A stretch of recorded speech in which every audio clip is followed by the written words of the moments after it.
They say Rosebend Plantation was built on sugar and silence. But one stormy night in 1858, that silence broke. Inside the grand house, Evelyn Rose, the master's young wife, screamed through her labor pains, while downstairs her husband, Silas, toasted his fortune. When the child was born, the room froze. His skin was dark. His father was Samuel, the slave who worked the forge. By morning, the cradle was empty, and the swamp had swallowed 3 souls running for their lives: a mother's midwife, a desperate father, and a baby the world was never meant to see. Behind them thundered hounds, torches, and a man driven mad by humiliation, his own wife's betrayal burning hotter than the Louisiana sun. Through mud, fire, and blood, the hunted would rise, and the master would learn what it means to be owned by vengeance. Because in the heart of the swamp, justice don't come clean. It crawls out of the dark. Before we go any further, comment where in the world you are watching from, and make sure to subscribe, because tomorrow's story is one you don't want to miss. The storm struck Rosebend like God's own fury. Thunder rolled across the delta, shaking the crystal chandeliers in the grand hall below. Lightning split the sky in jagged white scars, casting wild shadows through the tall windows of the plantation house. The wind howled through the magnolia trees, tearing leaves from branches and sending them spiraling into the darkness. Inside the dining room, Master Silas Rose raised his glass of bourbon and smiled at the men seated around his mahogany table. His teeth gleamed in the candlelight.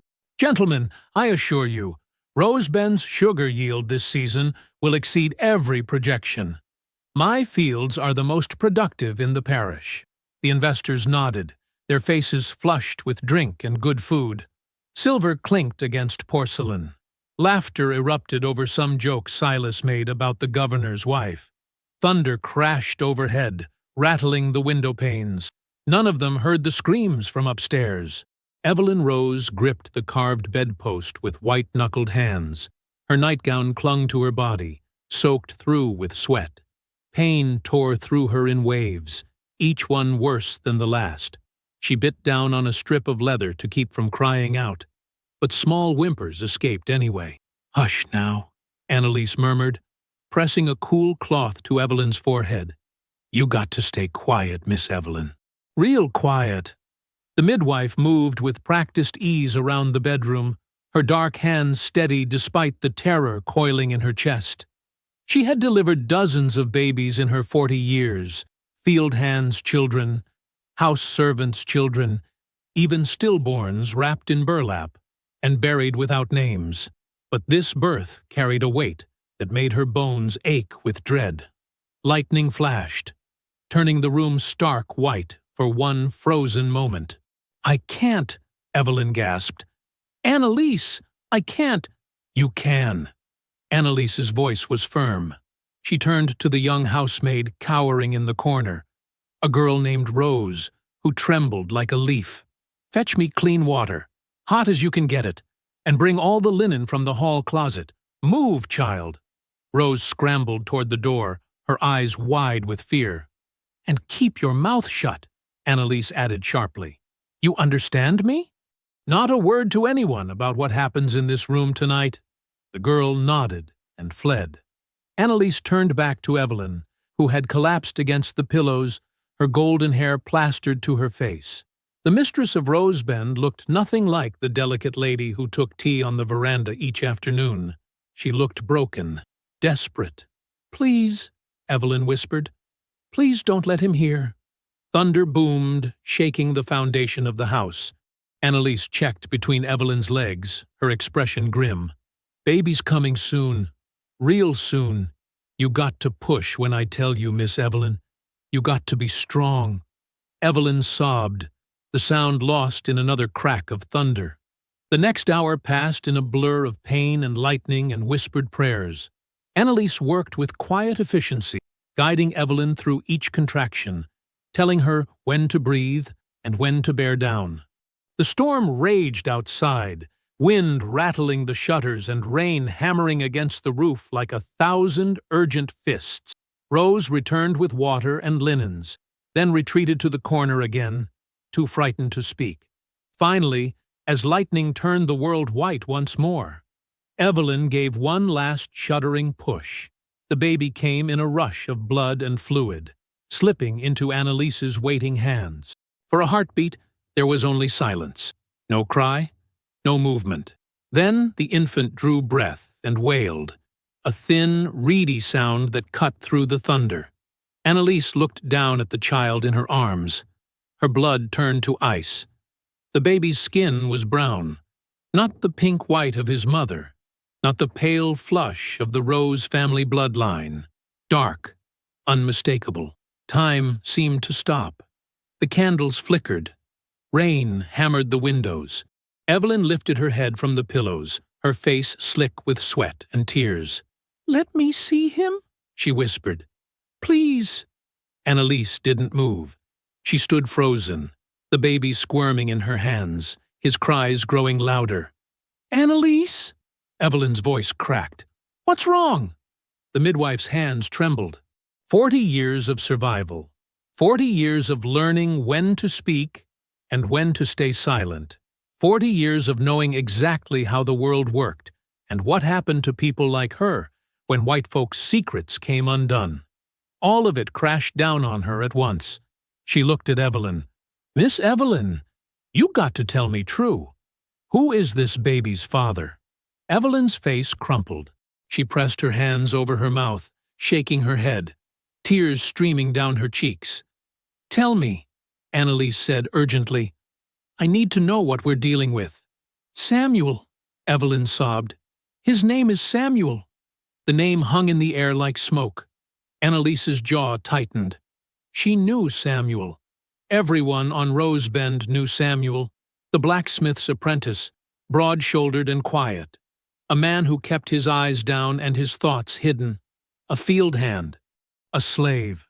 The baby cried louder, his small fists waving. "Lord have mercy," Annalise breathed. Her mind raced, calculating odds, weighing choices. "Miss Evelyn, if Master Silas sees this child, if anyone downstairs hears, we'll all be dead by morning. You understand that? All of us." "I know," Evelyn whispered. "I know." Annalise wrapped the baby quickly in clean linen, trying to quiet his cries. She glanced at Rose, who had gone pale as milk. "Not a word," she hissed at the girl. "You hear me? Not one word." Downstairs, the investor's laughter rose again. Glass clinked. Chairs scraped. The baby's cries cut through a lull in the thunder. Annalise's heart stopped. Footsteps echoed in the hallway below. Heavy, deliberate, growing louder. Silas Rose had heard. The bedroom door flew open with a bang that made Rose yelp. Silas stood in the doorway, his white shirt soaked through from rain, his dark hair plastered to his forehead. He must have stepped outside between courses. Water dripped from his boots onto the polished floor. He stared at the scene before him. His wife collapsed in the bed. Annalise holding a bundled infant. Blood-stained linens everywhere. His eyes locked on the baby in Annalise's arms. The child's brown face peeked out from the white linen, still crying. Candlelight flickered across Silas's features. Confusion first. Then understanding. Then something cold and terrible that made Annalise's skin crawl. Evelyn trembled in the bed, unable to speak. Annalise instinctively pulled the baby closer to her chest, shielding him with her body. Silas took one step into the room, then another. Water pooled beneath his feet. When he finally spoke, his voice was barely above a whisper, a low, dangerous growl that promised violence. "What is that?" The silence stretched for 3 heartbeats. Then Silas exploded. "Get out!" he roared at Rose, who bolted from the room like a rabbit fleeing a wolf. The door slammed behind her, the sound echoing through the house. Downstairs, the conversation faltered. Chairs scraped against wood. Silas's hand shot out and swept the porcelain water pitcher from the bedside table. It shattered against the wall, shards scattering across the floor like ice. "Explain this," he snarled, jabbing a finger toward the baby. "Explain it now." Evelyn clutched the bedsheets, her whole body shaking. "Silas, please!" "That child is dark as midnight." His voice cracked like a whip. "Dark! In my house, in my bed." "He's yours," Evelyn gasped. "He's ours, Silas. Sometimes babies are born." "Don't you dare!" Silas moved closer, his boots crunching over broken porcelain. Rain dripped from his coat onto the blood-stained sheets. "Don't you dare lie to my face, woman." Annalise stood frozen, the baby pressed tight against her chest. Her mind raced through possibilities, through stories she might tell, through any explanation that could save them. But she had lived 40 years under men like Silas Rose. She knew that rage when she saw it, knew it didn't listen to reason. Lightning flashed, turning Silas into a black silhouette against the window. "Whose is it?" His voice dropped to something deadly quiet. "Tell me whose bastard you've birthed in my house." Evelyn sobbed, pressing her hands over her face. "He's yours." "I swear to God, Silas, he's—" A glass tumbler followed the pitcher, exploding against the headboard. Evelyn screamed. The baby wailed louder. Downstairs, voices rose in alarm. Footsteps shuffled. Someone called out, asking if everything was well. Silas ignored them all. He turned his cold eyes on Annalise. "You! Put that thing down!" Annalise didn't move. "Put it down!" Silas bellowed. Slowly, her hands trembling, Annalise laid the baby on the bed beside Evelyn. The infant's cries intensified, his small face scrunched and red. Silas stared at the child with an expression Annalise had seen before. The same look he gave ruined crops, broken tools, anything that threatened his wealth or reputation. Contempt mixed with calculation. "That abomination," he said slowly, "is not mine." "Silas!" Evelyn reached for his hand, but he jerked away. "Do you know what this means?" His voice shook with barely controlled fury. "Do you understand what you've done? Every man downstairs will carry this story. Every household in the parish will whisper about it. The Rose name, my family's name, dragged through filth because you spread your legs for—" He couldn't finish. His face had gone purple. Thunder crashed, shaking the windows. Evelyn wept openly now, her shoulders heaving. "Please, he's just a baby. He didn't—" "He's evidence!" Silas spun toward Annalise. "You, old woman, take that thing and bury it before sunrise. Deep enough the dogs won't dig it up." The words hit Annalise like a physical blow. "No!" Evelyn lurched upward in the bed, blood soaking through the sheets beneath her. "Silas, please! Please! I'm begging you!" "You don't get to beg." Silas's voice turned to ice. "You lost that right when you played me for a fool, when you brought shame into my house." He pointed at the baby. "That thing dies tonight. And you—" He looked at his wife with something worse than hatred, something empty. "You'll tell everyone it was stillborn, that you nearly died bringing it forth. You'll play the grieving mother. And maybe, I'll let you keep breathing." "I won't," Evelyn whispered. "I won't let you—" Silas's hand cracked across her face. The slap echoed like a gunshot. Evelyn fell back against the pillows, blood trickling from her split lip. Annalise's breath caught. The baby screamed. "Bury it," Silas repeated, not looking at Annalise. "Before dawn, or I'll have you whipped until there's nothing left to bury." He turned and strode from the room, slamming the door hard enough to rattle the frame. His footsteps pounded down the stairs. Below, she heard him laugh. Actually laugh, as he greeted his guests with some excuse about his wife's hysterics. The performance had already begun. Annalise stood paralyzed for a long moment, the baby's cries filling the silence. Then she moved, quickly, efficiently. She snatched up the laundry basket from the corner and lined it with soft linen. "Miss Evelyn, You got to listen to me now. You got to trust me." Evelyn looked up through tears and blood. "Don't hurt him. Please, Annalise. Don't—" "Hush." Annalise gently lifted the baby and placed him in the basket, covering him with more linen until his brown skin was hidden. "I ain't gonna hurt this child. But we got to be smart. Real smart. What are you going to do?" "What I have to." Annalise met Evelyn's eyes. "You stay here. You grieve loud enough for the whole house to hear. Make them believe the baby's dead. You understand?" Evelyn nodded, fresh tears streaming down her face. Annalise picked up the basket and moved toward the servants' entrance. The baby had quieted some, exhausted from crying. She could feel his small heartbeat through the linen. The storm still raged as she slipped down the back stairs and out into the night. Rain soaked her immediately, plastering her dress to her skin. Lightning lit her path in stuttering flashes as she hurried across the muddy ground toward the slave quarters. The forge glowed red in the darkness. Samuel stood over the anvil, hammer in hand, working even through the storm. He was shirtless despite the rain, his broad shoulders gleaming with sweat and water. The hammer rang against hot metal, once, twice, 3 times, then stopped when he saw Annalise approaching. "What's wrong?" he asked immediately, setting down the hammer. Annalise glanced around. The quarters were mostly dark, people huddled inside away from the storm. She stepped closer to the forge's shelter, the basket clutched against her chest. "Your child was born tonight," she whispered. Samuel went very still. The color drained from his face. "Evelyn, is she—" "She's alive. But the master knows." Annalise pulled back the linen just enough for Samuel to see the baby's face.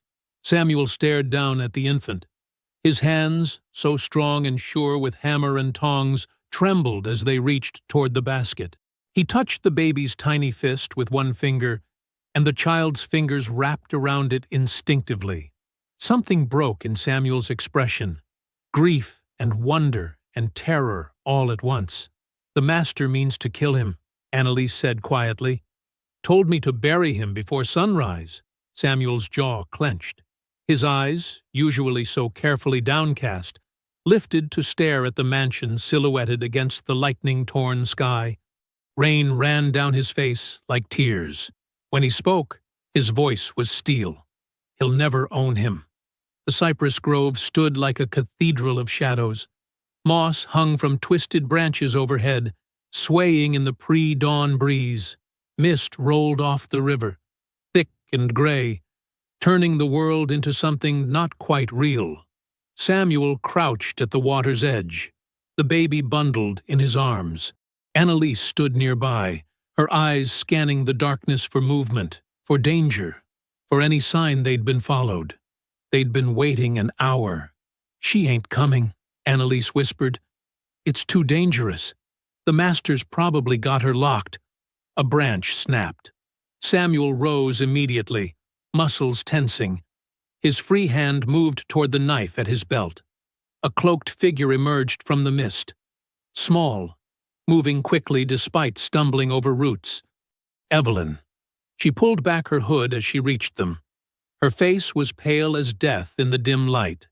A purple bruise darkened her left cheek where Silas had struck her. Her hair hung loose and wild, nothing like the carefully arranged curls she usually wore. She looked like a ghost of herself. "Evelyn," Samuel breathed.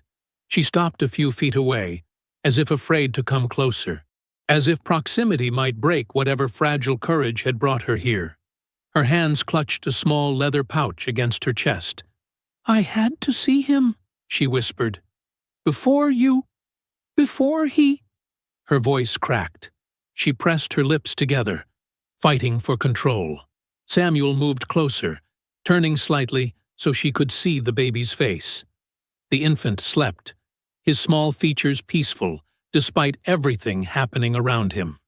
Evelyn made a sound, half sob, half gasp. Her hands reached out, then pulled back.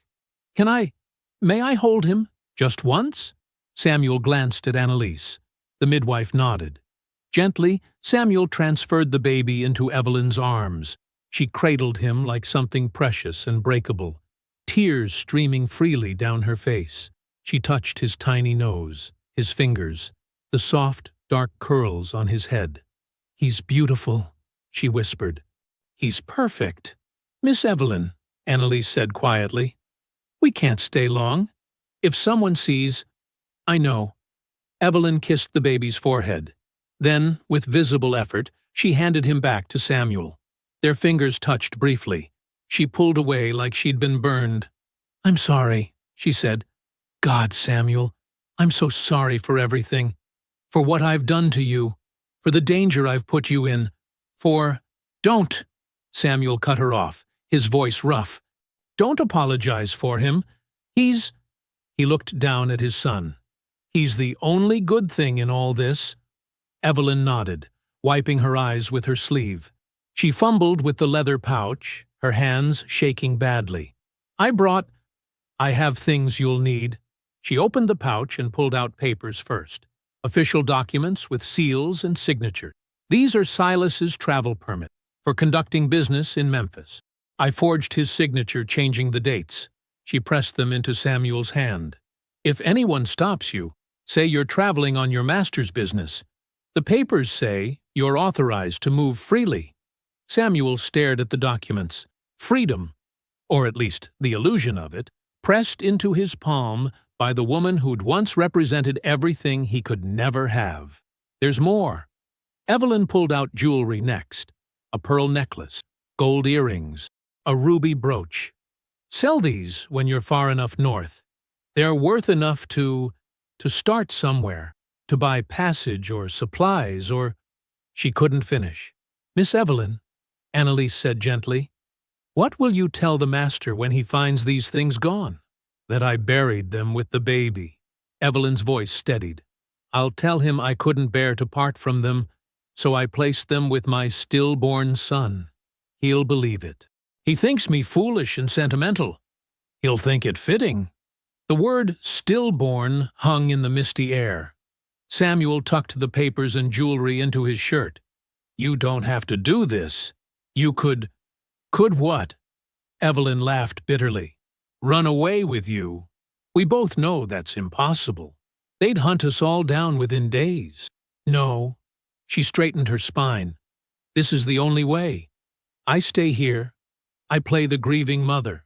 And you—" She looked at the baby. "You take him north. You keep him safe.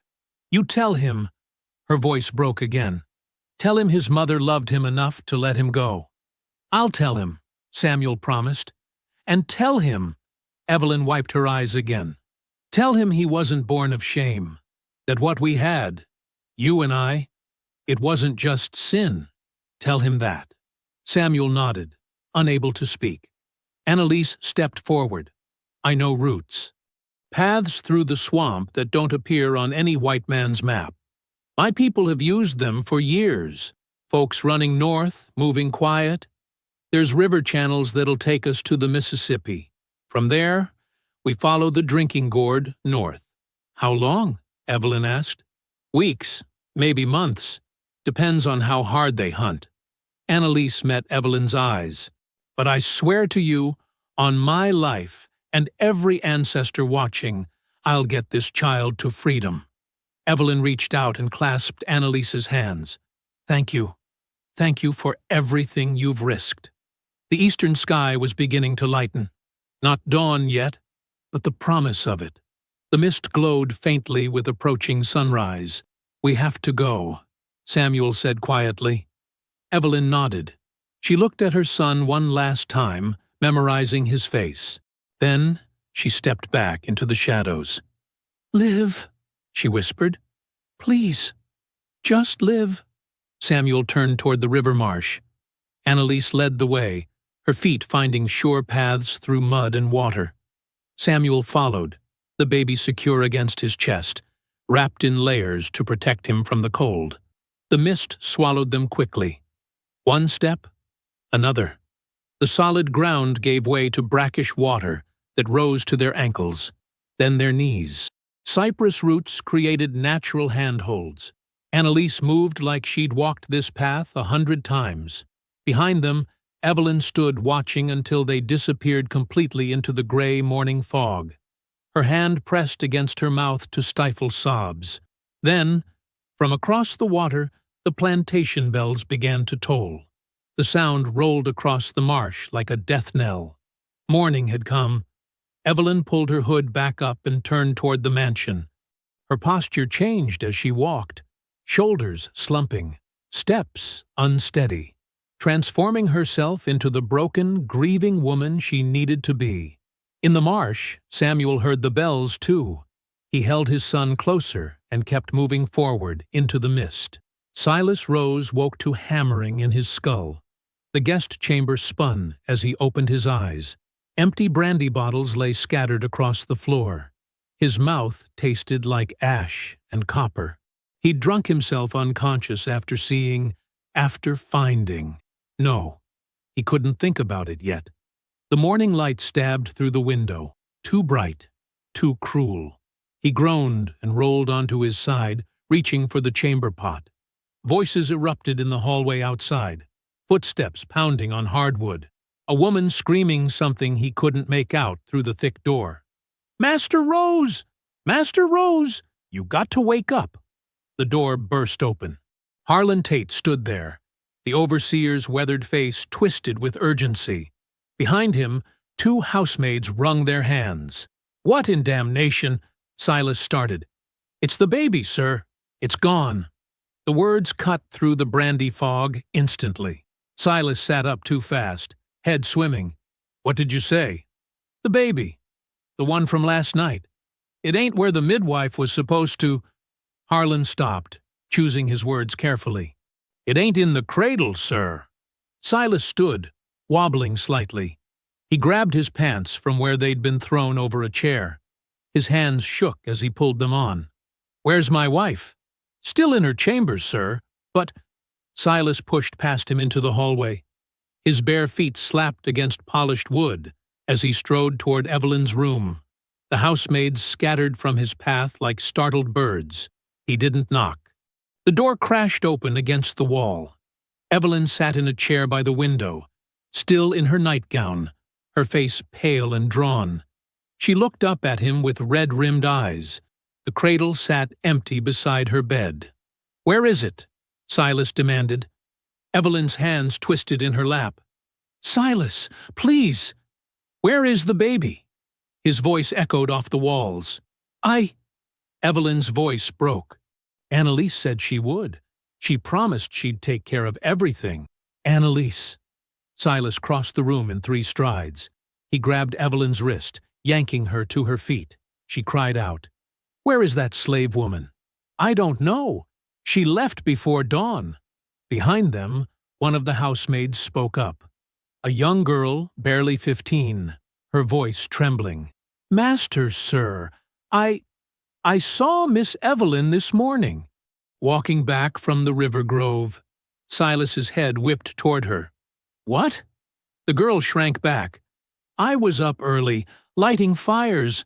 I saw her come back through the garden, all muddy and—" "You lying little—" Evelyn started. Silas backhanded her across the face. She fell against the chair, gasping. "Bring that girl here," Silas ordered Harlan. The overseer dragged the terrified housemaid into the room. Tears streamed down her dark cheeks. "Tell me exactly what you saw," Silas said, his voice deadly quiet. She was at the river, sir, coming back just as the sun was rising. Her dress was all wet and muddy. She looked like she'd been walking through the marsh." Silas turned slowly to face his wife. Evelyn pressed a hand to her bleeding lip, her eyes wide with fear. "You said the baby died," Silas said. "You said you wanted it buried quietly."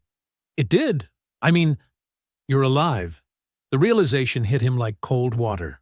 "You survived the birth, which means you lied to me about planning to die with it." Evelyn's silence was answer enough. "You helped them." Silas's hands clenched into fists. "You helped that slave steal my—" He couldn't say it, couldn't acknowledge what the baby represented. "You helped them run." "Silas, please, I can explain." Explain! He grabbed the cradle and hurled it across the room. It shattered against the wall. Evelyn screamed. The housemaids fled.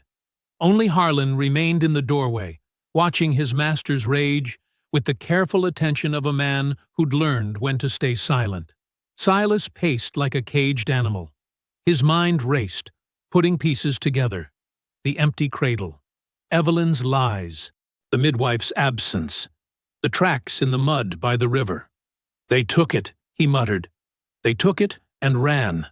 He spun toward Harlan. Get every able man. Arm them with rifles. Bring the bloodhounds from the kennel. Find me trackers who know the swamp. Sir, if I might— Now! Silas roared. Harlan nodded and disappeared down the hall, already shouting orders. Silas turned back to Evelyn. She'd collapsed onto the floor, sobbing into her hands. Do you have any idea what you've done? Silas asked. His voice had gone cold again, calm, more terrifying than his rage. That thing represents everything. Every lie about this family, about our blood, about who we are. And you helped it escape. He's just a baby, Evelyn whispered. An innocent child. It's an abomination. Silas straightened his collar, smoothing down his hair, already composing himself, already planning. And I'll hunt it down like any other beast that threatens what's mine. He walked to the door, then paused. When I return, we'll discuss your role in this betrayal. Pray, I'm in a more forgiving mood. The door closed behind him with a soft click. Evelyn remained on the floor, trembling. Through the window, she could hear men gathering in the yard below, horses being saddled, dogs barking, the whole plantation mobilizing for the hunt. She pressed her hands against her mouth and prayed silently, Please, let them run fast enough. Please let them get far enough. Please. Deep in the swamp, Samuel waded through knee-deep water. The baby had started crying an hour ago and wouldn't stop. Every wail felt like a beacon, drawing danger closer. Hush now, Samuel murmured, rocking his son gently. Hush, little one. We got to be quiet. Annalise moved ahead, testing the depth of the water with a long stick. She'd wrapped her skirts around her waist to keep them from dragging. Mud covered her legs up to mid-thigh. How much farther? Samuel asked. To the first safe point? Another mile. Maybe 2. Annalise glanced back. The water gets deeper from here. We'll have to— A sound cut through the morning air. Distant, but unmistakable. Dogs baying. Samuel and Annalise froze. The baby's cries seemed impossibly loud now. They're coming, Annalise breathed. Already? Samuel looked toward the sound. Still far off, but not far enough. We left before dawn. How did they— Doesn't matter how. Annalise grabbed his arm. We have to move. Now. They pushed forward into deeper water. The baby screamed, hating the cold and wet. Samuel tried to shield him with his body, but there was no keeping him dry out here. The baying grew louder. More dogs joining the chorus. Samuel's heart hammered. He thought of the papers in his shirt, already getting damp. The jewelry that might buy freedom. His son's tiny face, red from crying. There, Annalise pointed. See that fallen cypress? The roots make a hollow underneath. We can hide there. They splashed toward it. The massive tree had toppled during some long-ago storm, its root system creating a cave-like shelter. Samuel ducked under first, pulling the baby close to his chest. Annalise followed, squeezing into the tight space.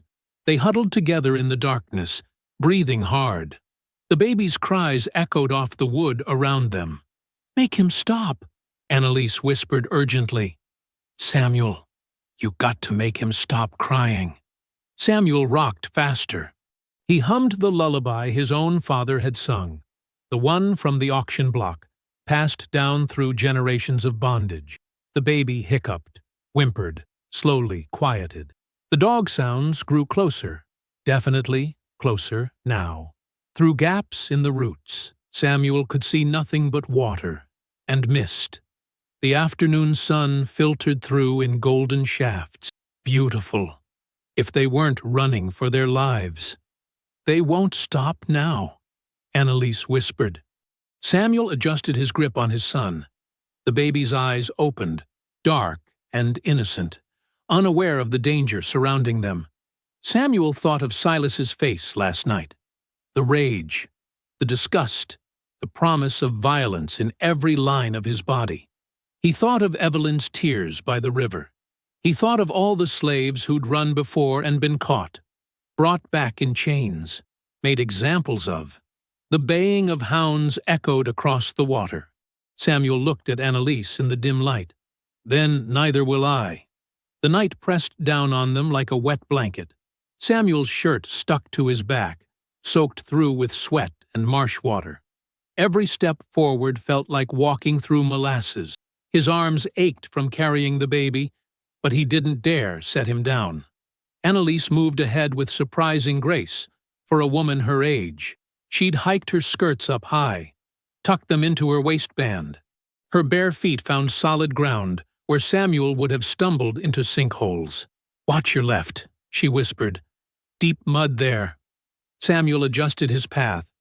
The baby made small sounds against his chest, not crying, but fussing, uncomfortable in the humid darkness. They'd been moving for hours since leaving the hollow tree. The dogs had passed close enough that Samuel could hear their handlers cursing in the underbrush, close enough that his heart had nearly stopped beating. But Annalise knew these trails, knew where to step and where to hide. She'd learned them from others who'd run before. Some had made it. Most hadn't. The thought chilled Samuel despite the thick heat. They came to a stream cutting through the swamp. Clear water burbled over smooth stones. Annalise knelt at the edge, cupping her hands to drink. Samuel did the same, the cool liquid washing away some of the fear coating his throat. "We can rest here," Annalise said quietly, "just for a little while." Samuel sat on a fallen log, cradling the baby. His son's eyes were half open, reflecting the moonlight filtering through the canopy above. So small, so fragile, born into a world that wanted him dead before he'd drawn his first breath. Annalise moved closer. "Let me see him." Samuel handed the baby over carefully. Annalise settled him in her lap, checking his fingers and toes, feeling his forehead for fever. She pulled a scrap of cloth from her pocket, clean and dry somehow, and dabbed at the baby's face. "He's strong," she murmured. "Look at him. Not even crying much, despite all this." Samuel watched as she rocked the infant gently. Annalise began to hum, a low, soft sound that seemed to blend with the night insects and flowing water. An old song, older than slavery, maybe. Something that remembered freedom. The baby's eyes closed. His tiny chest rose and fell in peaceful rhythm. Samuel felt something crack inside him. Relief, terror, love so fierce it hurt worse than any whip. "Thank you," he said hoarsely, "for helping us. You didn't have to—" "Hush now." Annalise didn't look up from the baby. "We all do what we can, and I couldn't let this child die for another man's pride." Miles away at Rosebend, Evelyn stood on her balcony. The night air offered no comfort. It pressed against her skin, thick and suffocating. She heard them, the dogs. Their baying carried across the marsh like the voices of demons, sometimes close, sometimes far, always searching. Her fingers gripped the iron railing until her knuckles turned white. She imagined Samuel running through the darkness, Annalise guiding him, her baby, their baby, crying in fear. She imagined the dogs finding them, tearing through the undergrowth, teeth and claws and blood. No. Evelyn pressed her hands over her ears, but the sounds didn't stop. She could hear them in her bones now, in her heartbeat. A sob broke free. Then another. She sank down against the balcony door, her nightgown pooling around her. This was her fault, her sin, her weakness. She'd thought loving Samuel made her brave, made her different from the other plantation wives who looked away from their husbands' cruelties. But love hadn't protected him. Love had put him in more danger than he'd ever been in before. The dogs howled again, closer now. Evelyn closed her eyes and prayed to a God she wasn't sure listened anymore. In the swamp, Silas's hunting party moved like locusts. They'd split into 3 groups, each taking different routes through the marsh. Harlan led the eastern group, lanterns swinging as they trudged through the muck. "Over here!" one of the men called out. They found a runaway hiding in a hollow stump. A young man, maybe 20. He'd run weeks ago from a neighboring plantation. Now he cowered before them, shaking. "Please," he begged. "Please. I ain't done nothing." "Seen a woman and a man with a baby?" Harlan demanded. "No, sir. I swear. I been alone." Harlan shot him. The sound cracked through the night, sending birds screaming from the trees. The young man crumpled. "Check his pockets," Harlan ordered. "Then let's keep moving." This was the 3rd runaway they'd killed tonight. Silas's orders were clear. Question them. If they know nothing, end them. We can't leave witnesses to our business. The madness was spreading through the hunting party like fever. The bloodlust grew with each hour. With each mile of fruitless searching, they would find that baby. They would bring it back. And God help anyone who got in their way. Samuel and Annalise moved through the pre-dawn darkness. The baby slept against Samuel's chest, lulled by exhaustion and Annalise's humming. They came upon a trapper's cabin tucked between 2 massive oaks. No light showed in the windows, no smoke from the chimney. "Might be abandoned," Annalise whispered. "Or the trapper might be out running his lines." "Either way, we could use supplies," Samuel said. They approached carefully. Samuel stayed back with the baby, while Annalise crept to the door. She tried the handle. It opened with a soft creak. The cabin was small and sparse. A single room with a cot, a table, some shelves.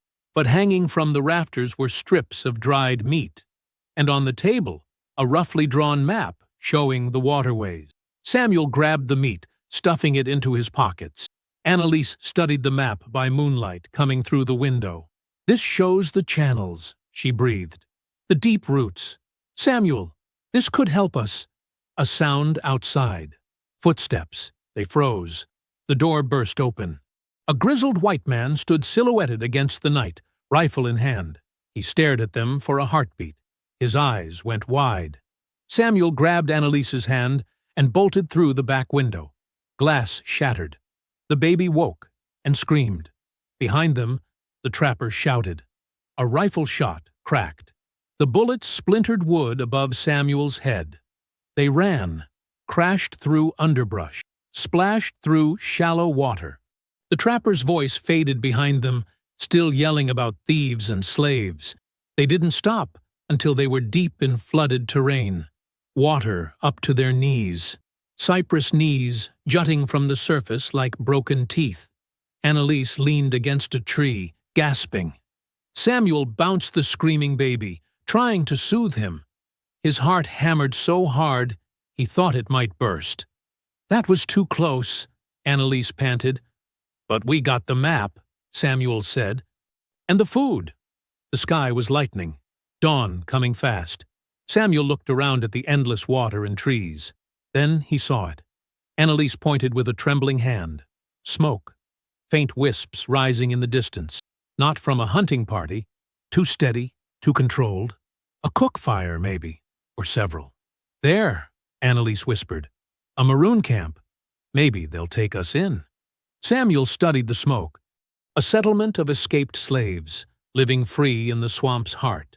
He'd heard stories about such places. Whispered legends in the quarters late at night. Some said the camps were havens. Others said their people had grown suspicious and cruel, trusting no one. The baby stirred in his arms. His son. The child everyone was hunting. Samuel looked down at his boy's face, scrunched and red from crying. Those dark eyes opened, meeting his. So innocent, so unaware of the blood already spilled in his name. The maroon camp emerged from the mist like a ghost town made real. It wasn't much, a cluster of crude shelters built from scavenged wood and woven palmetto fronds, arranged in a rough circle around a central clearing. Rope bridges connected some of the platforms built high in the cypress trees. A cook fire smoldered in the middle, sending up that steady column of smoke they'd followed through the dawn. People stopped what they were doing when Samuel and Annalise stepped into view. A woman carrying water froze mid-step. A man sharpening a knife looked up sharply. Children playing in the mud went silent. All eyes turned toward the strangers, toward the baby in Samuel's arms. A tall man emerged from the largest shelter. He moved with the careful confidence of someone used to command. His face was weathered and scarred, one eye clouded with old injury. Gray touched his temples, despite looking no older than 40. This was Jonas. Samuel knew it without being told. The way the others deferred to him, stepping aside as he approached, said everything. Jonas stopped 10 feet away.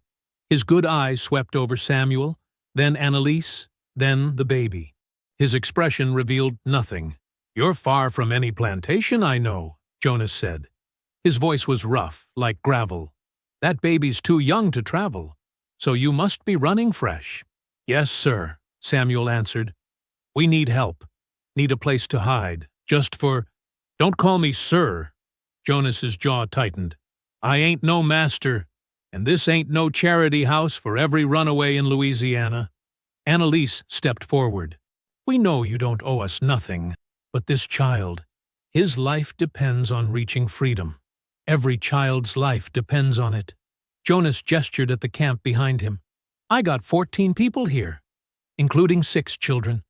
You bring trouble to my door, you endanger them all." Samuel shifted the baby in his arms. "The master who's hunting us, he won't stop at the swamp's edge. He's already killed 3 runaways since yesterday. He'll keep killing until he finds what he's looking for. Then best you keep moving." Jonas crossed his arms. "North is that way. Please." Samuel's voice cracked. "Just one night. We need rest. Food. Then we'll go. I swear it." Jonas studied him for a long moment. Then his gaze dropped to the baby. "Who's the mother?" he asked quietly. Samuel hesitated, felt every eye in the camp on him. The weight of the truth pressed against his chest like a stone. "My master's wife," he finally said. "The plantation mistress.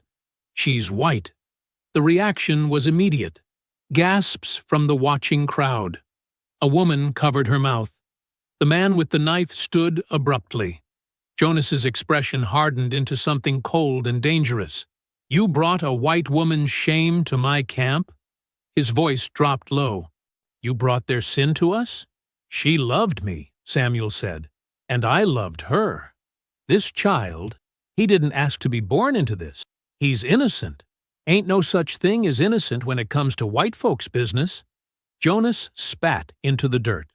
"That baby represents everything they'll use to justify their cruelty. Every lie they tell themselves about why slavery must be."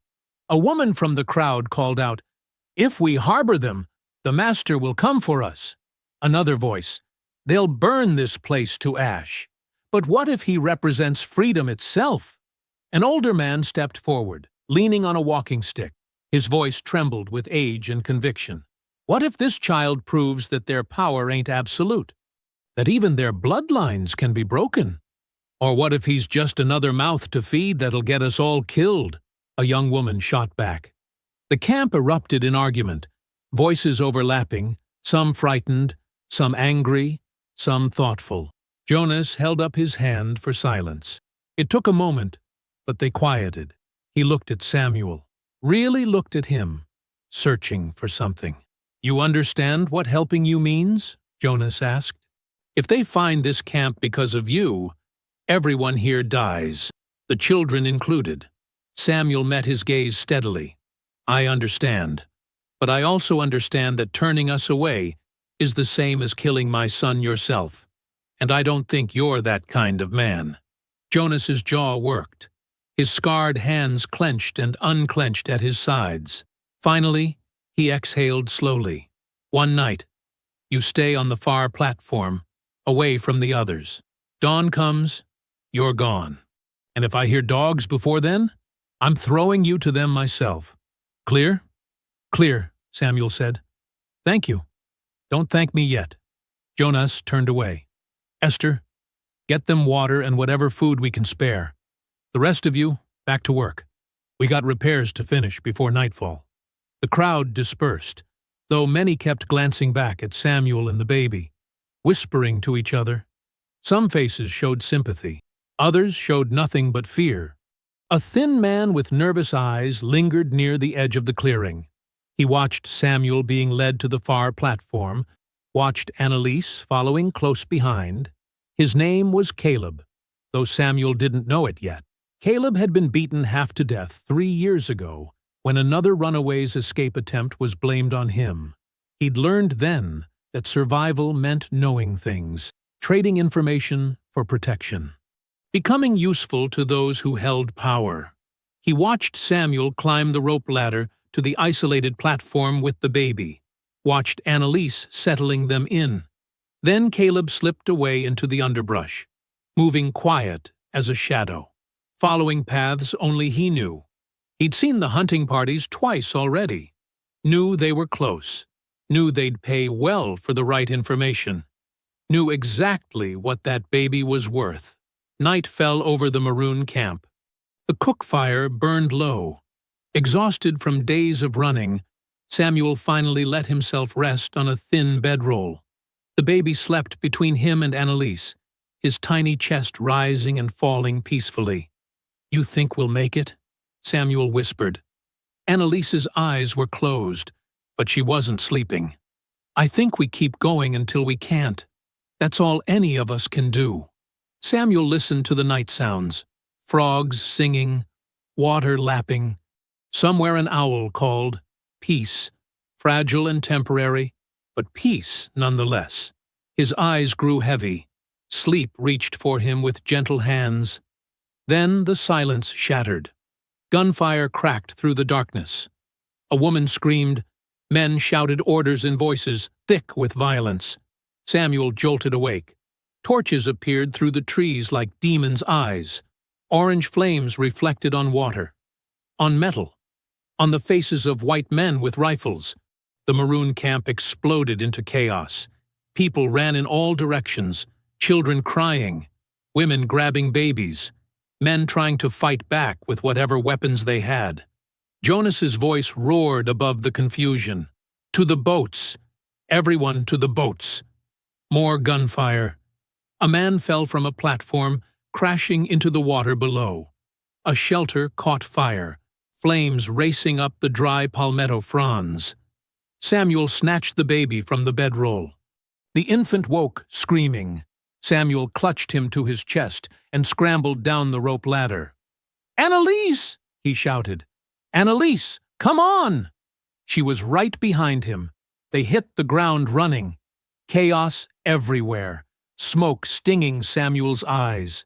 Heat from burning shelters washing over them in waves. People running past, their faces twisted with terror. A white man stepped into Samuel's path, rifle raised.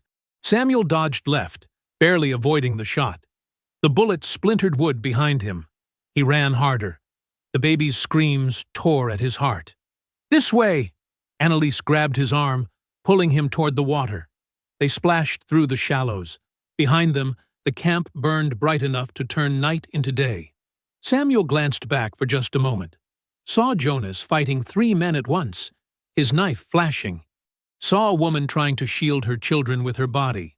Saw Harlan, Silas's overseer, dragging someone toward the torches. Saw Annalise, being pulled backward by rough hands, her feet kicking, her voice calling his name. "Samuel! Samuel! Run!" 2 of Silas's men had her, were dragging her toward the horses. Samuel stopped. Every instinct screamed at him to go back, to fight, to save her. But the baby wailed in his arms. his son, innocent and helpless. Annalise's eyes met his across the burning camp.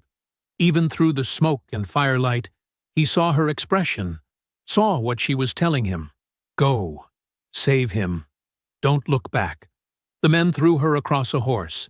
She disappeared into the smoke and flames. Samuel stood frozen in the shallow water.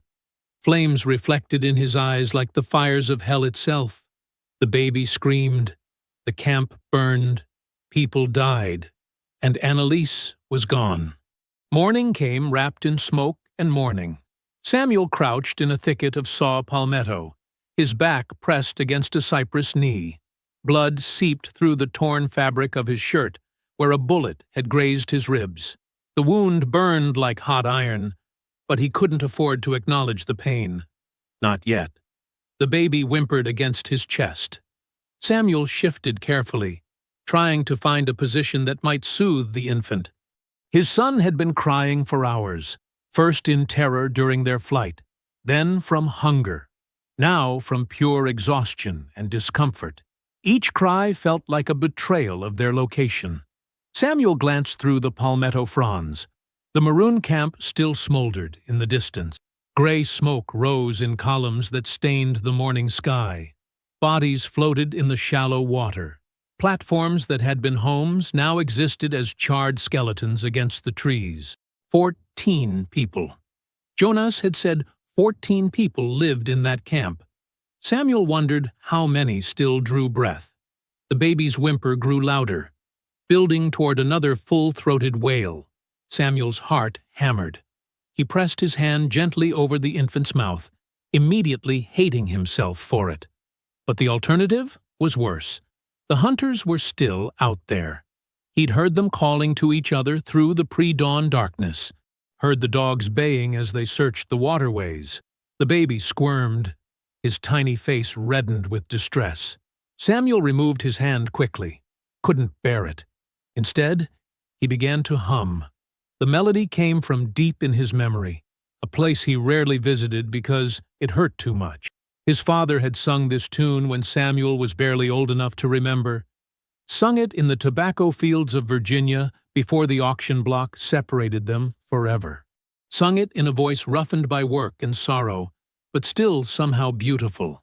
Samuel didn't remember the words, wasn't sure his father had ever sung words at all.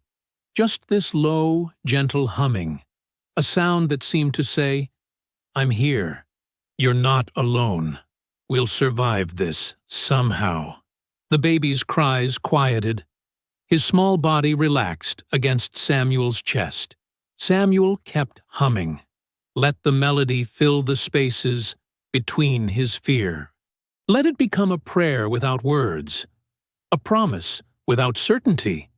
Live, he thought. Just live. That's all I'm asking. The sun climbed higher. Heat began to build despite the shade. Mosquitoes found them, drawn by sweat and blood.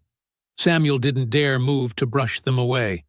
He just kept humming, kept holding his son, kept surviving. The oak tree in Rose Ben's yard had stood for 200 years. Its branches spread wide enough to shade half the lawn. Spanish moss hung from the limbs like gray mourning veils. They tied Annalise to that tree. Her wrists were bound above her head, rope cutting into flesh already raw from the rough ride back to the plantation. Her feet barely touched the ground. Every muscle in her shoulders screamed with the strain. Silas paced before her. His boots crushed the grass with each step.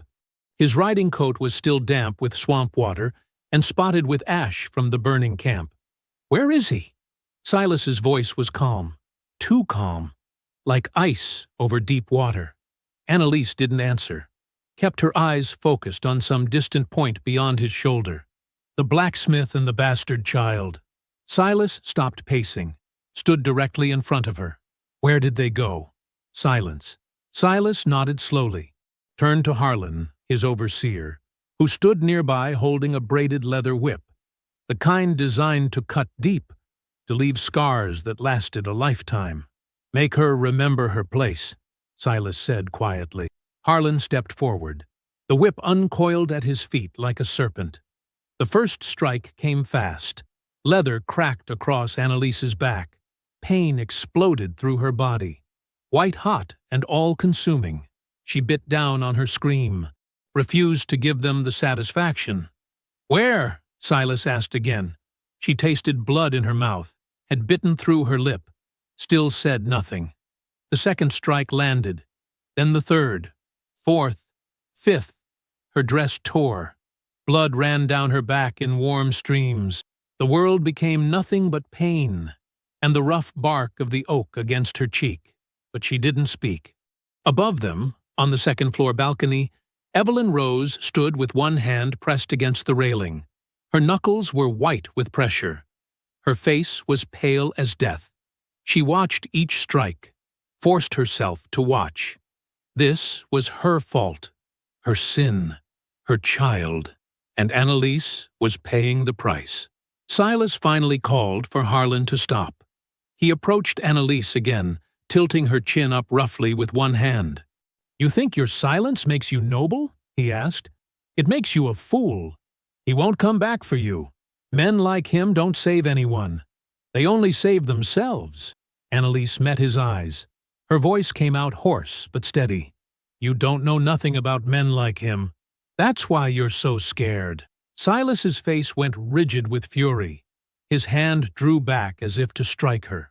Then he stopped, lowered his arm, smiled instead. A terrible smile that held no warmth whatsoever. "Chain her," he told Harlan. "Let her think about her choices. Tomorrow we'll try again." They cut her down. Her legs couldn't support her weight. She collapsed onto the grass, her back on fire with agony. They dragged her to the slave quarters and threw her into a windowless storage shed. Iron chains fastened her wrists to a post. The door slammed shut. Darkness swallowed her whole. Hours passed. Annalise drifted in and out of consciousness. Pain pulled her under, like drowning. Time lost all meaning in the darkness. Then light spilled across the floor. The door creaked open. Evelyn Rose stood silhouetted against the night sky. She carried a small bundle wrapped in cloth. Her fine dress was covered by a dark cloak, and her hair hung loose around her shoulders. She knelt beside Annalise, unwrapped the bundle to reveal a water skin and clean bandages. "Drink," Evelyn whispered. Annalise's throat was too dry to refuse. She drank greedily while Evelyn supported her head with gentle hands. When the water was gone, Evelyn carefully cleaned the wounds on Annalise's back. Her touch was practiced, steady. She'd done this before, tended to injuries her husband had caused. "I'm so sorry," Evelyn breathed. "This is my fault." "All of it." "Ain't your fault you fell in love," Annalise said. Her voice was weak but fierce. "Ain't your fault the world's built the way it is?" Evelyn's hands stilled. "He's going to kill you if you don't tell him where Samuel went? Then I'll die." "Please!" "You don't understand." Annalise turned her head to look at Evelyn. Even in the dim light, her eyes burned with conviction.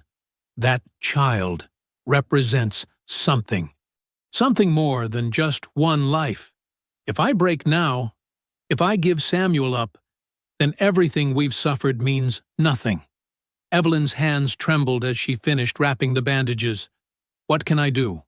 "Hold on. I swear you won't die here." The words came out before Evelyn fully knew what she was promising. But once spoken, they became truth, became commitment. Annalise managed a small smile. "You already done enough, bringing me water. Now go before someone sees." Evelyn hesitated, then pressed something into Annalise's bound hands. "A small iron key. For the chains," she whispered. "When the time comes." Then she was gone. The door closed. Darkness returned. But something had changed in that darkness. Something had shifted. Miles away, in the smoldering remains of the Maroon camp, Samuel found Jonas. The leader of the Maroon community lay half-submerged in shallow water. 3 bullet wounds marked his chest. His eyes stared sightlessly at the sky. Samuel knelt beside him. The baby slept against his shoulder now, finally exhausted into silence. "I'm sorry," Samuel said to the dead man. "You deserved better than this." He used his bare hands to dig a grave in the soft earth beneath a willow tree. The work made his wounded side scream with pain, but he didn't stop. Couldn't stop. Jonas deserved to rest beneath the earth, not float as food for gators. When the grave was finished, Samuel lowered the body carefully, covered it with soil, and marked it with a piece of driftwood. "I'll find her," Samuel promised the grave, promised himself. "Annalise won't die there. Neither will Evelyn. And my son will live free. I swear it, on your memory." The baby stirred against his shoulder. Samuel adjusted his grip carefully. Then he turned north, started walking again. Behind him, the sun set over the ruined camp, painting the smoke-stained sky in shades of blood and fire. At Rosebend, Silas stood in his study. Maps covered the desk before him. He'd marked every waterway, every known runaway route, every settlement within 50 miles. Harlan stood at attention nearby. "The men are ready to ride out again at first light, Master Rose." "No." Silas looked up from the maps. His eyes held a terrible focus. "Not first light. Now." "Sir?" "Saddle my horse." Silas pulled on his riding gloves. "I'm done waiting for incompetent fools to bring me what I want. I'll hunt this bastard myself. It's nearly dark. Then we'll need torches." Silas's voice dropped to something cold and final. "If I must drag that bastard from hell itself, I will. And when I find him, I'll make sure he understands exactly what happens to those who touch what belongs to me." He strode from the study. His boots echoed through the hall. Upstairs, Evelyn stood at her window. She'd returned to her room only minutes before. Her hands still smelled of blood and medicine from tending to Annalise. She watched her husband mount his horse in the courtyard below, watched the hunting party form up with torches blazing, watched them ride out into the gathering darkness. Her hand moved to the rosary at her neck, the beads her mother had given her on her wedding day, but she didn't pray.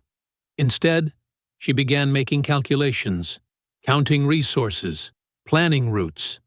Her mind worked with a clarity she'd never experienced before. The rosary slipped through her fingers, cold and smooth. A weapon, she realized. Heavy enough to crack bone if swung hard enough. Everything could be a weapon, if you needed it badly enough. Everything. 2 nights later, the sky opened again.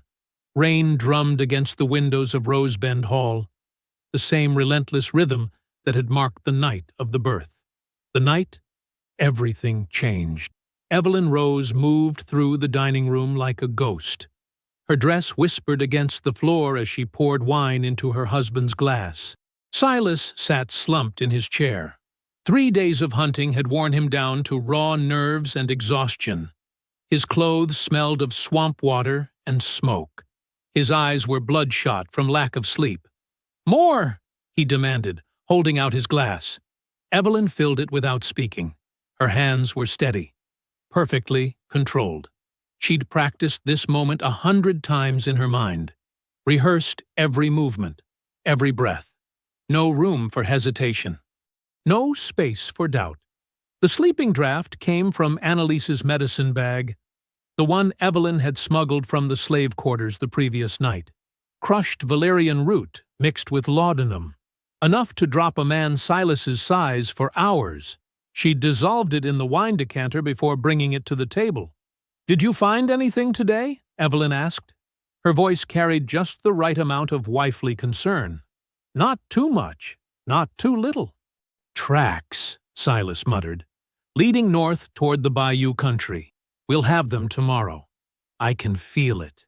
He drained his glass in 3 long swallows. Evelyn refilled it immediately. "You should rest. You've barely slept in days." "Can't rest." Silas rubbed his temples. "Not while that bastard breathes my air. Not while—" His words slurred, slowed. He blinked, shook his head as if trying to clear it. "The wine," he said slowly, "tastes strange." "Does it?" Evelyn's face remained perfectly blank. "I'll have the vintner whipped for serving bad stock." Silas tried to stand. His legs wouldn't support him. He gripped the table edge with both hands. "What did you—" He couldn't finish the sentence. His eyes found hers. Understanding bloomed there. Then fury. Then nothing. He collapsed forward. His head struck the table with a heavy thud. The wine glass rolled off the edge and shattered on the floor. Evelyn stood frozen for exactly 3 heartbeats, counting them, making sure. Then she moved. The study first. Silas kept his hunting rifle locked in a cabinet behind his desk. Evelyn smashed the glass panel with a heavy candlestick, grabbed the rifle and a powder horn, a leather bag of shot. The knife came next. The long hunting blade Silas used for gutting deer. She wrapped it in cloth and tucked it into her belt. His maps lay spread across the desk, the ones marking his search patterns, every waterway, every possible escape route. Evelyn rolled them carefully and slid them into a canvas satchel. Her wedding ring caught the candlelight, a thick gold band set with diamonds, the symbol of her bondage dressed up as love. She twisted it off her finger, left it on the desk beside Silas's empty wine glass. A message, a declaration. Then she ran. The cellar stairs descended into darkness. Evelyn's hands shook as she fit the iron key into the lock. The same key she'd pressed into Annalise's palm 2 nights before. But Annalise hadn't used it, hadn't tried to escape. The door swung open. Annalise sat against the wall, still chained to the post. Her back was a mass of healing wounds. Her face was gaunt with hunger and pain, but her eyes were clear. "Alert. Time to go," Evelyn whispered. She unlocked the chains. Annalise's wrists bore deep bruises where the iron had cut into flesh. She tried to stand and her legs buckled. Evelyn caught her, supported her weight. "I can't," Annalise started. "You can?" Evelyn's voice allowed no argument. "We didn't survive this long to die in a cellar. Now move." They climbed the stairs together, 1 step at a time. The stable was dark and smelled of hay and horse sweat. Thunder rumbled overhead as they saddled 2 horses. Evelyn chose Silas's stallion, a big bay with a mean streak, the horse that had carried him on every hunt. Annalise took a smaller mare, gentler, more forgiving of uncertain riders. "You sure about this?" Annalise asked. Her voice was weak, but steady. "Once we ride out those gates, there's no coming back. You'll be hunted same as me." Evelyn tightened the saddle straps. "I stopped being his wife the moment I gave birth. I just didn't know it yet." They mounted. The horses shifted nervously beneath them, sensing the storm's energy. Evelyn looked back at Rose Bend Hall one final time. The white columns gleamed in the lightning. The windows glowed with candlelight, beautiful and terrible. A monument to suffering dressed up as civilization. "Let it burn," she whispered. Then they rode into the rain. The swamp swallowed them within minutes. Trees closed overhead like a living ceiling. The rain came down in sheets, turning the world into water and shadow. Annalise led despite her weakness. She knew these paths, had guided runaways along them before. "We following Silas's route?" she called over the storm. "Yes." Evelyn clutched the reins with white knuckles. She'd ridden before, but never like this. Never through darkness and mud with everything at stake. "His maps show where he searched. We go the opposite direction." "Smart." They pushed deeper. The horses splashed through standing water. Branches whipped at their faces. After an hour, Annalise pulled her mare to a stop. "Why are we really doing this?" "To find Samuel. To warn him." "No?" Annalise turned to look at her. "Why are you doing this?" "You could have stayed. Claimed I forced you. Silas might have believed it." Evelyn met her eyes. "I'm not running to survive," she said quietly. "I'm running because I owe a debt. To you, to Samuel, to my son. I spent my whole life being the perfect Southern lady. Quiet, obedient, complicit, no more. Annalise studied her face for a long moment, then nodded. Then, let's find them. They rode through the night. The rain never stopped. At dawn, they found the first sign, a muddy footprint near a creek bed. Too large to be a woman's, too fresh to be old. Samuel! Annalise dismounted carefully, examined the print with practiced eyes. Made yesterday. Maybe the day before. He's moving slow. Because of the baby, Evelyn said.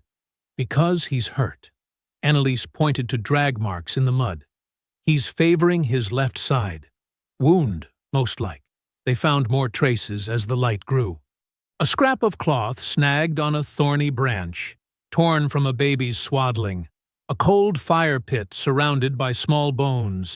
Rabbit, probably. Each sign drew them deeper into the flooded swamp. The sun rose pale and weak behind the storm clouds. Evelyn stood in her stirrups, scanning the horizon. Miles of water and cypress stretched in every direction. "How close are we?" she asked. "Close." Annalise squinted at the trees ahead. "Maybe a few hours. Maybe less." Evelyn felt something shift in her chest. Hope, maybe, or fear. The two felt identical now. Behind them, thunder rumbled, but different this time. Not the sound of the storm, the sound of hooves. Annalise's head snapped around. Her eyes went wide. "He's awake." "How?" Evelyn's voice cracked. "The draft should have lasted until noon." "Don't matter how." Annalise grabbed her reins. "He's coming." The thunder grew louder, closer. Silas Rose had woken, and he was hunting. The swamp had become a fever dream. Silas Rose stumbled through water that reached his thighs, his vision swimming. The drug hadn't knocked him out completely, just enough to leave him half-conscious, thrashing against his own bedsheets for 2 hours before his body purged it. Now he was awake, angry, and not quite right. His men followed behind, spread out in a loose line. 8 of them, all armed, all watching their master with growing unease. "Keep moving!" Silas shouted. His voice cracked. "They're close. I can smell them." Harlan Tate, the overseer, waded up beside him. "Sir, maybe we should turn back. Wait for daylight proper. This water's getting deeper." "No!" Silas's hand shot out and grabbed Harlan's collar. "We end this now. Tonight. Do you understand me?" "Yes, sir." Silas released him and pressed forward. The water pushed against his legs with each step. Invisible currents tugged at his boots. Something brushed past his ankle, smooth and muscular, a cottonmouth probably. The swamp was full of them. Behind him, one of the men yelped. "Snake! Jesus Christ! There's snakes everywhere!" "Shut up and walk!" Silas snarled. The dogs strained at their leashes, baying into the darkness. Their handlers struggled to keep them controlled as they splashed through the flooded terrain. Thunder rolled overhead. The rain had stopped, but the clouds remained, blocking out the stars. The only light came from the torches, and those were starting to sputter and die in the dampness. Silas's thoughts moved like molasses, thick and slow and poisonous. He kept seeing Evelyn's face, the way she'd looked at him when he collapsed. No fear, no concern, just cold calculation. She drugged me, my own wife. The betrayal burned hotter than the fury, hotter than the shame. She'd chosen them. A slave and a mongrel baby over her own husband. He would make her watch them die, make her understand the cost of defiance. Then he'd decide what to do with her. Samuel heard the dogs first. The sound cut through the night like broken glass, distant but closing fast. He pressed himself against the fallen cypress, the baby wrapped tight against his chest. The child had been crying earlier, but exhaustion had finally claimed him. Small mercies. Samuel's left side throbbed where a bullet had grazed him during the Maroon camp raid. The wound had stopped bleeding, but infection was setting in. He could feel the heat spreading through his ribs. Didn't matter. He'd survive as long as he needed to. The baying grew louder. Samuel risked a glance around the tree trunk. Torchlight flickered through the trees. Close. Too close. He looked down at his son. The baby's face was peaceful in sleep, innocent of the hatred hunting him. Not today, Samuel whispered. I swear it. He adjusted his grip and prepared to run. Evelyn saw the torches first. She and Annalise had dismounted a quarter-mile back, leaving the horses tied where they wouldn't give them away. Now they moved on foot through the shallow water, following the sounds of Silas's hunting party. There, Annalise breathed. She pointed toward the line of lights spreading through the swamp. 8 men, maybe 10. We need to split them up, Evelyn said. Her mind worked quickly despite her racing heart. Draw them away from Samuel. How? Evelyn picked up a fist-sized rock from the mud. Like this. She hurled it hard to the left. It struck a tree trunk with a loud crack. Immediately, 3 of the torches swung in that direction. Men shouted. The dogs went wild. Run! Someone yelled. They're over there! Annalise grabbed another rock and threw it even farther left. More confusion, more shouting. Half the hunting party peeled off, crashing through the underbrush. Evelyn felt a grim satisfaction. Again. They moved through the darkness, throwing rocks, breaking branches, making noise. Each distraction pulled men away from the main group. But Silas never wavered. His torch kept moving forward, straight as an arrow toward the riverbank. Toward Samuel. The riverbank rose slightly above the swamp floor. Solid ground. Samuel scrambled up the muddy slope, his boots slipping. The baby woke and started crying. The sound cut through the night like a bell. No, no, no, Samuel whispered. He tried to soothe his son, but the child wouldn't stop. Couldn't stop. I hear it! Silas's voice rang out behind him. I hear the bastard! Samuel spun around. Silas emerged from the mist, like something out of a nightmare. Soaked. Wild-eyed. His rifle raised and ready. They stood 20 feet apart. Master and slave. The roles that had defined their entire lives. End of the line, Silas said. His voice was hoarse, shaking with barely controlled rage. Give me the child. No. Samuel's voice was steady. Final. That's not a request. Silas took a step closer. That thing you're holding is an abomination. A stain on my family's honor. It doesn't deserve to live. He's your wife's son. He's a slave's whelp. Silas spat the words. Born from betrayal and dressed up as something it ain't. Now hand it over before I put a bullet through both of you. Samuel shifted his stance, prepared to charge, to fight, to die protecting his child. The rifle came up. Silas's finger found the trigger. Stop! Evelyn's voice cut through the tension like a knife. She stepped out of the mist, muddy, disheveled, a pistol in her trembling hands. Silas's mouth fell open. For a moment, he couldn't speak, couldn't process what he was seeing. His wife, standing between him and his target. Evelyn? The word came out broken, confused. Don't, she said quietly.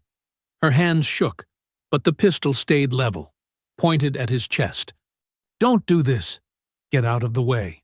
No, I said, and I said no. Her voice grew stronger. You want to kill him. You go through me first. Silas's face twisted. You would die for them? For a slave and a mongrel baby? I would die to stop you. Evelyn's eyes were wet, but her voice never wavered. Because I'm done being afraid. Done being silent. Done letting you hurt people I love. Something in Silas broke. He screamed. A raw animal sound of pure fury. And fired. The rifle kicked. The shot echoed across the swamp.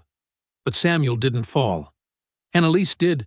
She'd come running when she heard Evelyn's voice, seen Silas aim, thrown herself between the bullet and its target. The impact spun her around. She collapsed into Evelyn's arms. No! Evelyn's scream tore through the night. No! No! No! Annalise's blood spread across her dress, dark and warm. Too much of it. Silas stood frozen, staring at what he'd done. Samuel moved. He charged forward, the baby still clutched to his chest. His shoulder hit Silas in the ribs, and both men went sprawling. The rifle flew from Silas's hands. They rolled through the mud, grappling. Silas threw wild punches. Samuel took the hits and kept fighting. They crashed toward the bog. The ground beneath them turned liquid. Silas's boot slipped. He went down on one knee in the deep mud. Samuel grabbed his arm. Instinct. Years of servitude making him reach out to catch his master. Their eyes met. Silas saw something there. A question. Samuel's grip loosened. Not much. Just enough. Silas tried to pull himself up, but the mud had him. His other leg sank deeper. "Help me," he gasped. "Samuel, help me up." Samuel stepped back, watching. "That's an order!" Silas screamed. He thrashed, trying to find purchase, but every movement dragged him deep. "You hear me? I order you to—" His words turned to curses, then to pleas. The bog swallowed him slowly, methodically, his chest, his shoulders, his neck. His last words were still curses, still demanding, still commanding, then just bubbles, then nothing. The swamp went silent. Samuel stood at the edge, breathing hard. The baby cried in his arms. Behind him, Evelyn sobbed. She held Annalise's body, rocking back and forth. Annalise's eyes stared at nothing. Her hand had fallen open. The mist rolled across the water. Dawn was coming. The sky was turning gray. Evelyn looked up. Her face was streaked with mud and tears and blood. She met Samuel's eyes across the space between them. Neither spoke. There were no words for what they'd done, what they'd lost, what they'd become. The swamp had taken Silas Rose, swallowed him whole like he'd never existed. And the three of them, Evelyn, Samuel, and the baby, remained, alive. But at what cost? The morning mist clung to the cypress trees like smoke. Samuel knelt in the soft earth, his hands moving methodically despite the tremor in his shoulders. Dig. Lift. Dig again. The grave wasn't deep. The ground was too wet for that. But it would have to be enough. Annalise lay wrapped in Evelyn's traveling cloak. The fabric was fine. Too fine for a slave's burial. But Evelyn had insisted. "She saved us," Evelyn had said, her voice hollow. "She deserves more than mud and silence." Now Evelyn stood nearby, holding the baby against her chest. The child was quiet, too quiet, as if he understood the weight of the moment. Samuel lowered Annalise into the earth with gentle hands. She'd been carrying him toward freedom when the bullet found her. The least he could do was lay her down with dignity. He began covering her body. Each handful of dirt felt heavier than the last. When the grave was filled, Samuel pulled a piece of wood from his pack, salvaged from the Maroon camp before it burned. He'd been carrying it for days, working it with his knife during rest stops. Now he pressed the carving into the soft ground at the head of the grave. A dove, simple but unmistakable. Wings spread wide. Evelyn's breath caught when she saw it. She was free the moment she chose to run. Samuel said quietly, "This just makes it true." They stood in silence. The swamp sounds returned. Frogs croaking, insects humming, water lapping at roots. Life continuing despite death. "We should go," Evelyn finally whispered. "Before someone comes looking." Samuel nodded. He took one last look at the grave, then turned north.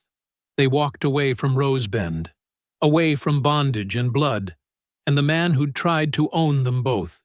The baby stirred in Evelyn's arms. She looked down at his face, her son, Samuel's son, and felt something crack open inside her chest. Not grief, not guilt, purpose. The conductor's name was Ephraim Walker. He met them 3 weeks later at a river crossing in Tennessee. He was an older man, broad-shouldered and graying, with eyes that had seen too much to be surprised by anything. He studied them carefully as they approached his barn. Samuel, Evelyn, the baby. His gaze lingered on Evelyn's face. Recognition flickered there. "I know you," Ephraim said slowly. "Saw your picture on a bounty poster 2 towns back. $500. Dead or alive?" Evelyn's blood turned to ice. Samuel moved slightly, positioning himself between her and the conductor. But Ephraim raised his hands. "Easy now. I ain't turning you in." "Why not?" Samuel's voice was hard with suspicion. "Because I've been running this route for 15 years, and I've learned something important." Ephraim gestured toward the baby. "Freedom don't care who births it, only who fights for it." He led them into the barn. Inside, a false floor revealed a hidden compartment beneath the hay. "You'll ride in the wagon bed tonight," Ephraim explained, "covered with grain sacks. By morning, you'll be across the state line." "Where will we go after that?" Evelyn asked. "North. Keep going north until you hit Ohio. There's folks there who'll help you start over. New names, new lives." He paused. "But you gotta understand something. The past don't stay buried. It follows, catches up." "We'll be ready," Samuel said. Ephraim nodded slowly. "I believe you will." That night, they traveled in darkness. The wagon creaked and swayed. The baby slept between them in the hidden compartment, warm and safe. Evelyn reached across and found Samuel's hand in the blackness. He squeezed once. They didn't speak. Words felt too small for what they'd survived. The town was called New Haven, though it was barely more than a crossroads with a church and a general store. But it was north, and it was far from Louisiana's reach. They took new names.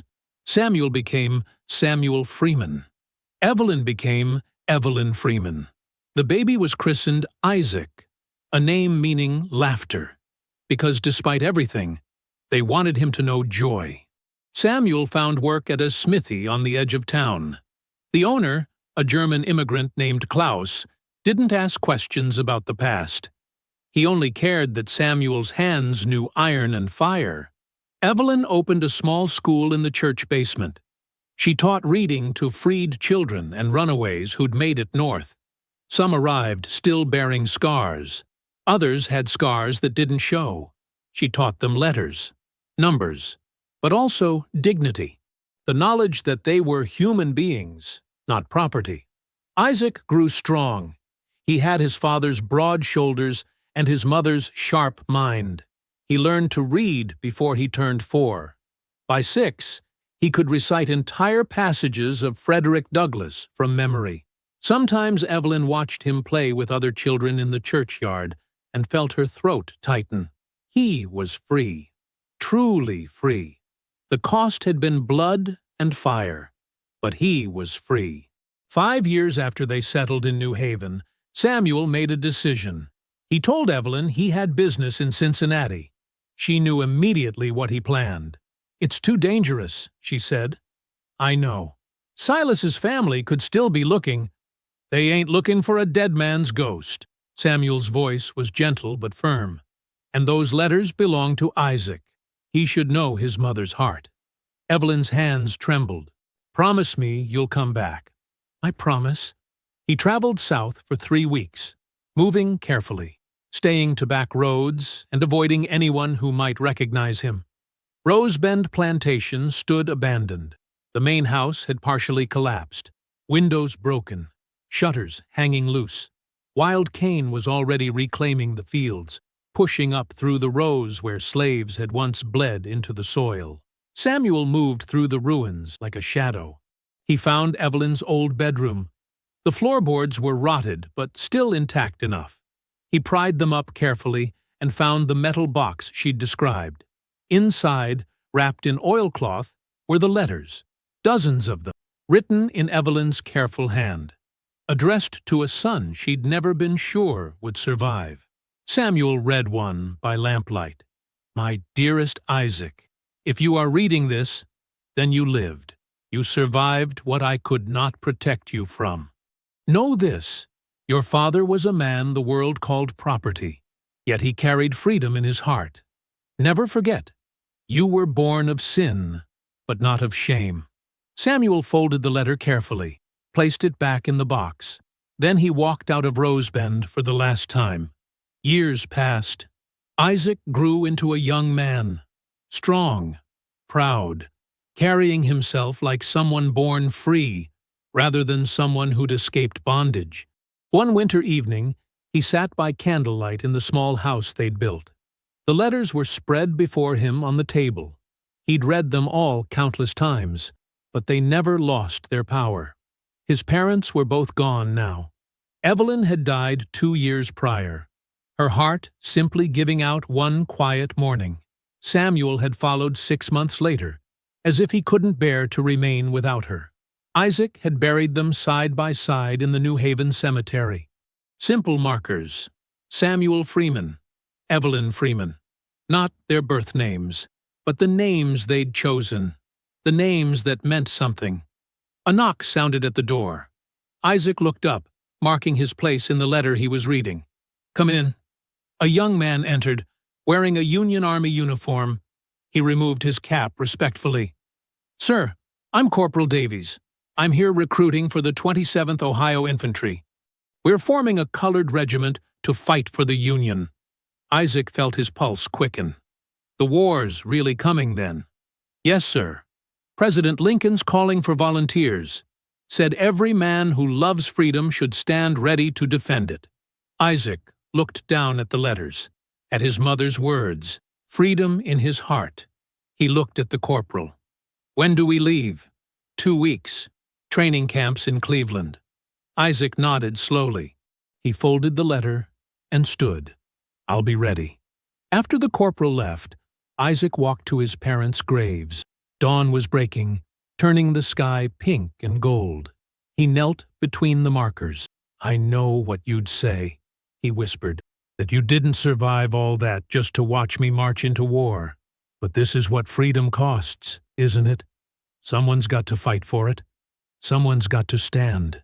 He touched both markers.